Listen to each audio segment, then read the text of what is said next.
Veenavanka police coaching centre అత్యాచారంలో ముగ్గురు నిందితులు అంజీ, శ్రీనివాస్, రాకేష్లు తక్కువోళ్లు కాదని మరోసారి తేలింది.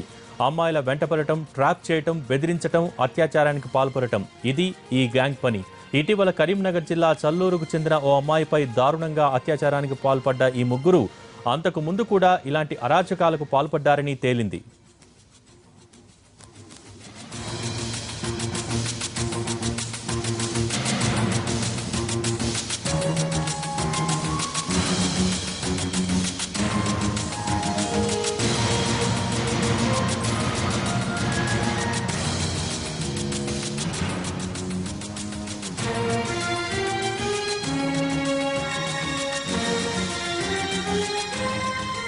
గతంలో ఓ అమ్మాయిపై వేధింపులకు దిగిన ఈ గ్యాంగ్ను అమ్మాయి కుటుంబ సభ్యులు పట్టుకుని చితకబాదారు. ఈ దృశ్యాలు ఎన్టీవీ చేతికి చిక్కాయి. ఇది జరిగిన కొన్నాళ్లకే మళ్లీ ఇద్దరు అమ్మాయిలను కిడ్నాప్ చేసి అందులో ఓ అమ్మాయిపై అత్యాచారానికి పాల్పడ్డారు వీరు.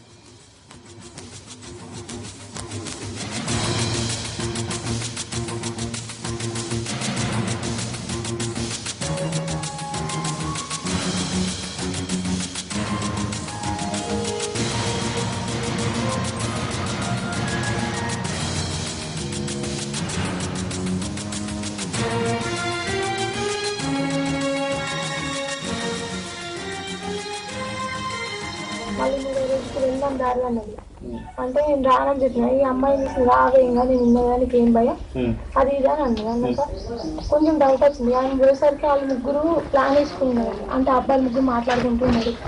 ఉన్న తర్వాత నేను ఒక ఇట్లా వెళ్ళిన అక్కడ ఉన్నాను. ఉన్న తర్వాత వీళ్ళు ముగ్గురు చూసేసరికి నాకు భయం వేసింది. వీళ్ళు ప్లాన్ లా ఉంది అని. అందుకే నేను రాను అని చెప్పిన. అయితే నా డబ్బులు ఆమె దగ్గర ఉండిపోయేసరికి నేను వాళ్ళు ఇరుక్కుపోయినా. లేకపోతే నేను మా ఇంటికి వచ్చేదాన్ని. నేను ఏం చేసిన పౌచ్ కొంటే వాళ్ళు అంటే ఒకసారికి డబ్బులు అనేది ఆ అమ్మాయికి ఇచ్చేసిన నేను ఇరుక్కుపోయినా. ఇక నేను డబ్బులు ఇంటికి వచ్చిన తర్వాత మళ్ళీ 3 రోజులకు వెళ్దాం దారి అన్నది. అంటే నేను రానని చెప్పిన, ఈ అమ్మాయిని రావే ఇంకా నేను ఉన్నదానికి ఏం భయం అది ఇది అని అన్నది. అన్నాక కొంచెం డౌట్ వచ్చింది. ఆయన పోయేసరికి వాళ్ళు ముగ్గురు ప్లాన్ వేసుకున్నారు. అంటే అబ్బాయిలు ముగ్గురు మాట్లాడుకుంటున్నారు. ఉన్న తర్వాత నేను ఒక ఇట్లా వెళ్ళిన అక్కడ ఉన్నాను. ఉన్న తర్వాత వీళ్ళు ముగ్గురు చూసేసరికి నాకు భయం వేసింది. వీళ్ళు ప్లాన్ లా ఉంది అని. అందుకే నేను రాను అని చెప్పిన. అయితే నా డబ్బులు ఆమె దగ్గర ఉండిపోయేసరికి నేను వాళ్ళు ఇరుక్కుపోయినా. లేకపోతే నేను మా ఇంటికి వచ్చేదాన్ని. నేను ఏం చేసిన పౌచ్ కొంటే వాళ్ళు అంటే ఒకసారికి డబ్బులు అనేది ఆ అమ్మాయికి ఇచ్చేసిన నేను ఇరుక్కుపోయినా. ఇక నేను డబ్బులు ఇంటికి కూడా వచ్చేయాలి. నేను వచ్చిన వచ్చిన తర్వాత మళ్ళీ 3 రోజులకు వెళ్దాం దారి అన్నది. అంటే నేను రానని చెప్పిన, ఈ అమ్మాయిని రావే ఇంకా నేను ఉన్నదానికి ఏం భయం అది ఇది అని అన్నది. అన్నాక కొంచెం డౌట్ వచ్చింది. ఆయన పోయేసరికి వాళ్ళు ముగ్గురు ప్లాన్ వేసుకున్నారు. అంటే అబ్బాయిలు ముగ్గురు మాట్లాడుకుంటున్నారు.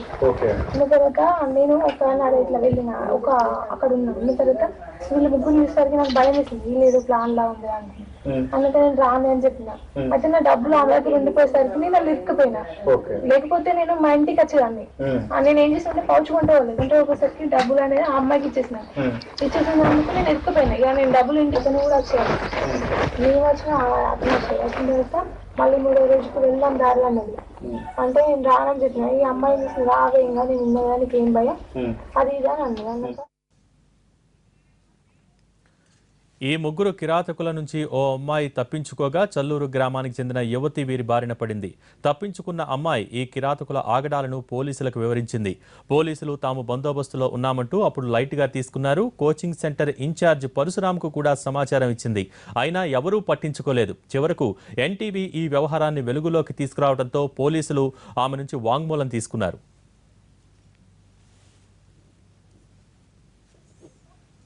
రోజుకు వెళ్దాం దారి అన్నది. అంటే నేను రానని చెప్పిన, ఈ అమ్మాయిని రావే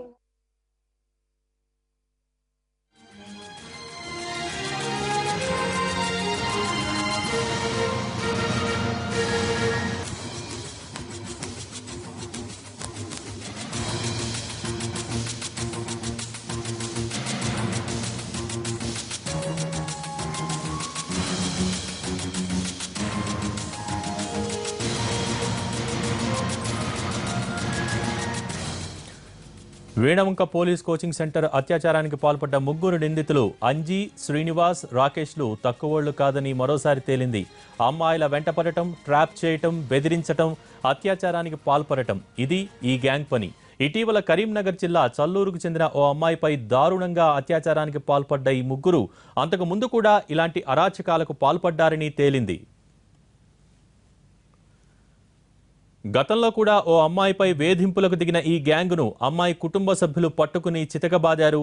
ఈ దృశ్యాలు ఎన్టీవీ చేతికి చిక్కాయి. ఇది జరిగిన కొన్నాళ్లకే మళ్లీ 2 అమ్మాయిలను కిడ్నాప్ చేసి అందులో ఓ అమ్మాయిపై అత్యాచారానికి పాల్పడ్డారు ఈ కిరాతకులు.